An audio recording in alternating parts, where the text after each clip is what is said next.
পাশে আছে আরেকটা নাট ডাইটের গাড়ি ভাই, এটা নাম্বার করা, ঢাকার নাম্বার, ঢাকার নাম্বার, টায়ার দেখেন, ইঞ্জিন দেখেন, ফুল ফ্রেশ, ফুল ফ্রেশ ভাই, টোকা সেলফ স্টার্টার গাড়ি।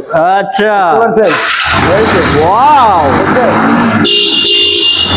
টোকা সেলফ স্টার্টার গাড়ি, খালি মিডিয়াম বুঝছেন, টোকা সেলফ স্টার্টার গাড়ি। ভাই প্রাইসটা কত থাকতেছে ভাই? ভাই আজকে ধামাকা দিয়ে দিছি ভাই, ফিক্সড এন্ড ফাইনাল কত? 55,000 টাকা। 55,000 টাকা নিতে পারবে, নাম্বার করা আছে ভাই, ঢাকার নাম্বার, খালি নিবে আর চালাবে, 1 টাকার কাজ করলে স্ক্রিনে দেওয়া নম্বরে যোগাযোগ করে নিতে হবে। সেই নম্বরে যোগাযোগ করবেন ভাই। আমাদের ঠিকানা হচ্ছে Narsingdi, Ghorashal, Kholapara, APL China garments. যারা আসতে পারবে না 10,000 টাকা বায়না করবেন, যে টাকাটা থাকবে এটা কন্ডিশন হবে, কুরিয়ার খরচ 3,000 টাকা, এটা আপনাকে বহন করতে হবে। বাংলাদেশের 64 জেলার যে কোনো জেলায় নিতে পারবেন। আচ্ছা, যারা আসতে না পারবে একবারে নিতে পারবেন। এই যে বিডি বাইক গ্যালারি, হ্যাঁ